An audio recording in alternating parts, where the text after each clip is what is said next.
I'm Noni Tanner. Welcome to His Legacy TV. What is your perception of God? Is he someone that just lets things go, lets it happen? Or is he a God that is so precise, so exact, that he can number the very hairs on your head?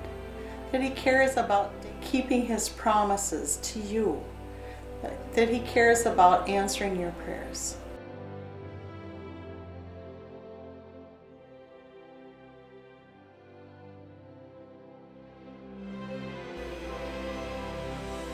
As you'll remember, Moses married Jethro's daughter Zipporah and became father of 2 sons. He was content in his new lifestyle. His days were spent watching sheep and enjoying his wife and children. One day, as he drove the sheep near Mount Sinai, which was a holy mountain, he noticed something odd. He saw a fire in the distance, a fire on a thorn bush. Puzzled, he walked to it. He listened to it crackle and was surprised that nothing around it was catching fire. And he realized the leaves, the flowers, the twigs of the bush weren't being consumed. The fire just continued burning without destroying the bush. A voice called to him from the bush, "Moses, Moses!" The angel of the Lord appeared to him in flames of fire.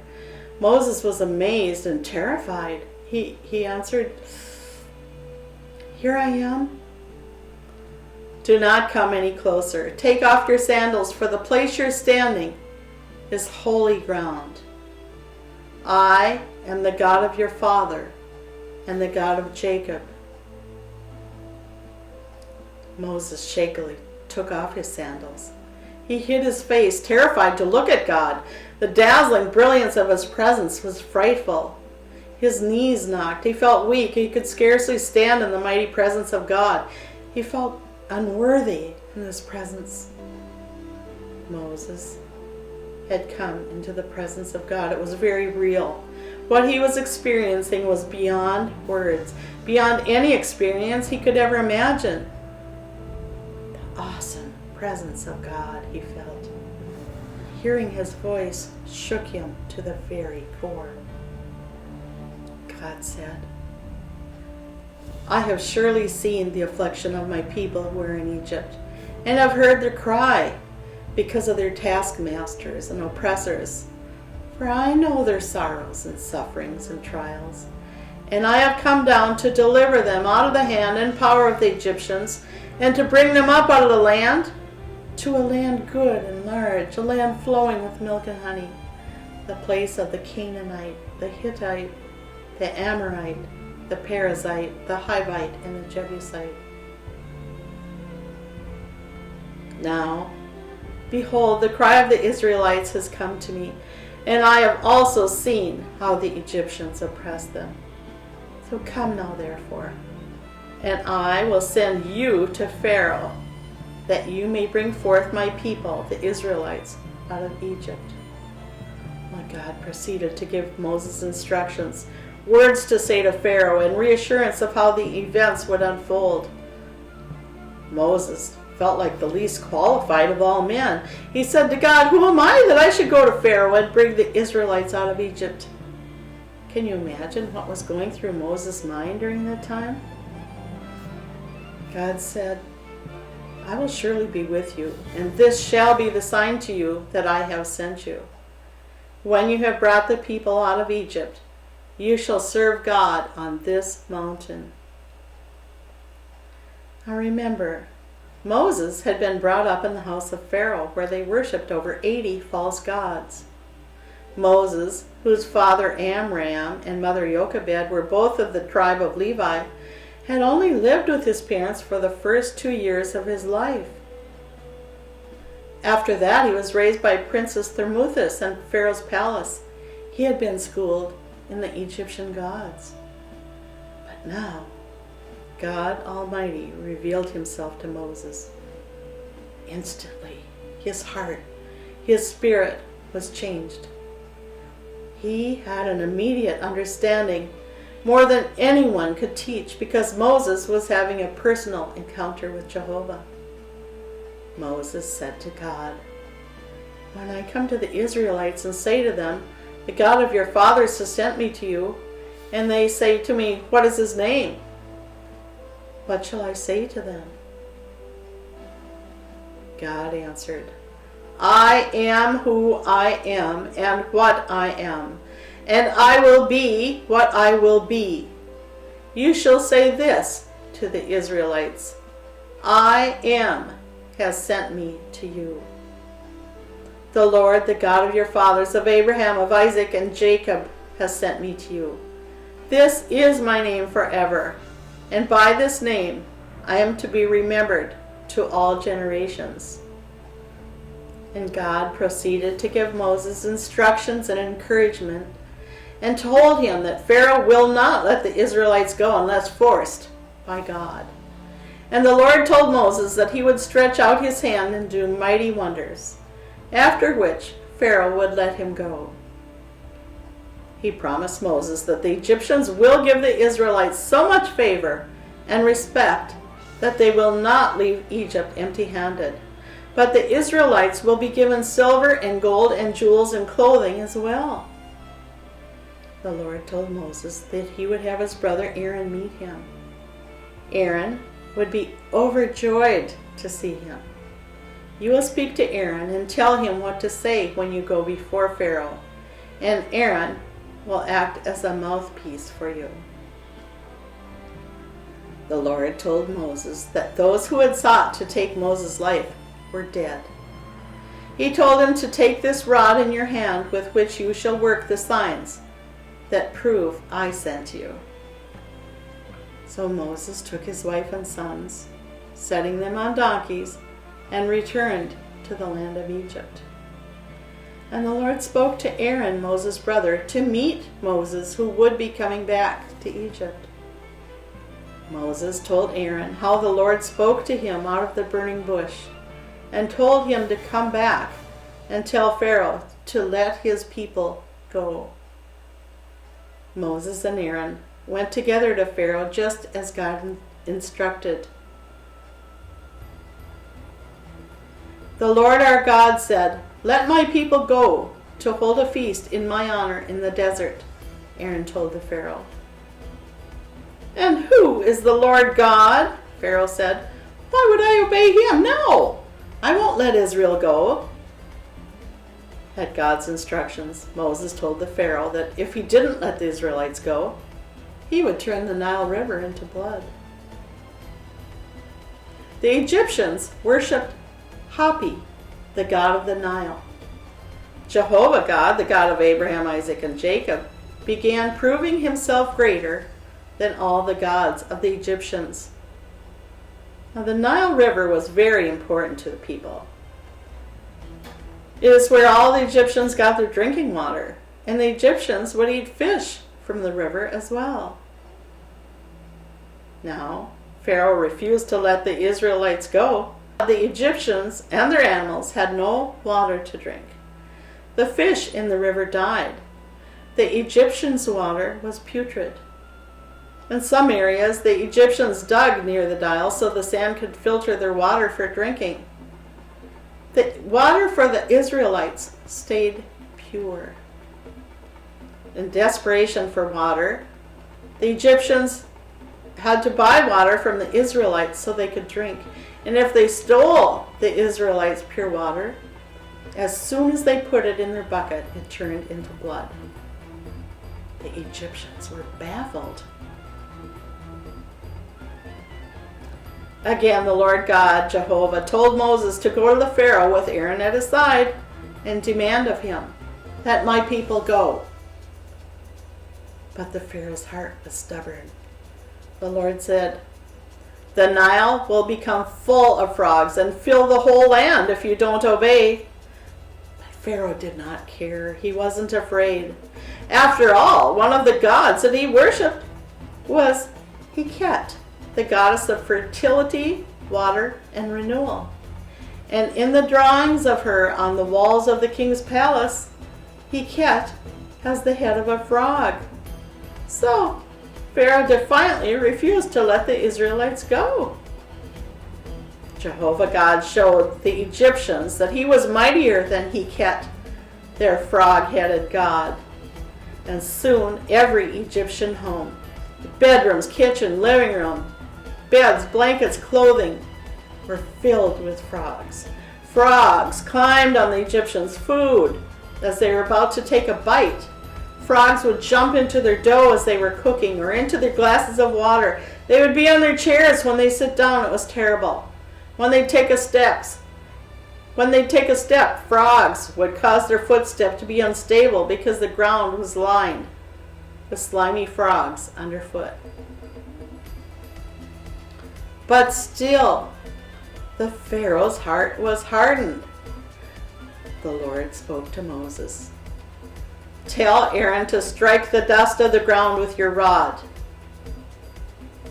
When Aaron struck the ground with his staff, all the dust in the land of Egypt turned into gnats. The tiny, biting gnats that covered everything and everyone. They'd fill the Egyptian eyes with every blink. Pharaoh and all the Egyptian people who worshipped Geb, the Egyptian god of the dust of the earth, were perplexed. Why wasn't their god Geb protecting them? Again, Moses and Aaron approached Pharaoh. Let my people go. Agitated, Pharaoh wouldn't listen. The Lord sent swarms and swarms of flies into Pharaoh's palace, flying into people's noses, eyes, ears, leaving bacteria on their food and everything they touched. Their animals were covered with biting flies. Pharaoh's god, Khepri, who the Egyptians believed to be the god of creation, movement of the sun and rebirth, knew that their god had the head of a fly. But Khepri had not saved them when the priests called out to them. Well, the plague was fearsome. Pharaoh decided to give up. He sent for Moses to make them go away. Moses said, "All right, very well. Tomorrow the flies will leave you." After the flies left and his life and his kingdom went back to normal, Pharaoh again changed his mind. Again, Moses and Aaron returned to Pharaoh with their demand, "Let my people go." Another of the gods the Egyptian worshipped was named Hathor, the goddess of love and protection, depicted by a cow. This time, when Pharaoh refused to let the Hebrews go, the Lord sent an affliction on Pharaoh's cows and bulls, horses, donkeys, camels, and sheep. They all began getting sick and falling down, many dying. Dead carcasses lay everywhere. Still, Pharaoh would not let the Israelites go. The Lord said to Moses, "Toss ashes into the air. The ashes will turn into fine dust, and the dust will bring boils on the people and the animals that are still alive." Isis, the Egyptian goddess of medicine and peace, that the Egyptians began crying out to, did not help them. The pains of the boils was horrible. People couldn't move, sit, stand, or lay down without being in intense pain with boils all over their bodies. Isis could not help them. Still, Pharaoh refused to let God's people go. Next, the Lord defied the Egyptian goddess of the sky named Nut. The Lord sent thunder and hail that beat down everything that was growing. It stripped the leaves from the trees and all of the crops that were growing. It hurt the people and animals that it hit. There never had been as tremendous a storm in Egypt as this tremendous storm they were experiencing, and it would not stop. The Egyptian goddess of the sky, Nut, was not answering the Egyptians' cries. "Stop! I've had enough," the Pharaoh said. "We've had enough hail. Ask your God to make it stop." When Moses asked the Lord to stop the hail and thunder, it stopped. The sun came out. The sky turned a beautiful blue. But, unbelievably, Pharaoh changed his mind once again. This time, the Lord made a wind begin to blow. Soon it blew in clouds of ravenous locusts. God was proving himself stronger than the Egyptians' false god named Seth, the god of storms and disorder. The sound of the locusts was like the whirring of a mighty fan. Soon, thick swarms of locusts stripped everything in their way. The few Egyptian crops that were left from the other plagues were now eaten by the locusts. Locusts sat on people and ate holes in their clothes. They covered the walls and the curtains and got into the blankets. Seth, the god of storms and disorder, was not helping them. The thorny growth on the locust legs stuck into the Egyptian skin and hair like Velcro. It was a horrible thing. But still, Pharaoh would not let God's people go. He felt invincible. In Pharaoh's presence, Moses reached out his hand toward the sky. A thick darkness covered Egypt for 3 days and 3 nights. No one could see anyone or anything. The Egyptians cried out to their sun god named Ra, but received no help. It was dark as pitch every moment of the night and day for 3 full days. Through the intense darkness, Pharaoh finally sent for Moses. "Okay, go worship your Lord. Just leave your flocks and herds behind." Well, Pharaoh knew the flocks and herds were worth a great price. "No, our animals must go with us," Moses answered. So, Pharaoh once again refused. The Lord was very specific when he spoke once more to Moses. "I will bring one more plague on Pharaoh, and after that he will let you go. This month shall be to you the beginning of months, the first month of the year to you. Tell all the congregation of Israel. On the 10th day of the month they shall take every man a lamb or a kid, according to the size of the family of which he is the father, a lamb or kid for each house. Your lamb or kid shall be without blemish, a male of the first year. You shall keep it until the 14th day of the same month, and the whole assembly of the congregation of Israel shall kill his lamb in the evening. They shall take of the blood and put it on the 2 side posts, and on the lintel of the house in which they shall eat the Passover lamb. They shall eat the flesh that night roasted. With unleavened bread and bitter herbs they shall eat it. Eat not of it raw, nor boiled at all with water, but roasted. You shall let nothing of the meat remain until the morning, and the bones and unedible bits which remain of it until morning you shall burn with fire. And you shall eat it thus: your loins girded, your shoes on your feet, and your staff in your hand. And you shall eat it in haste.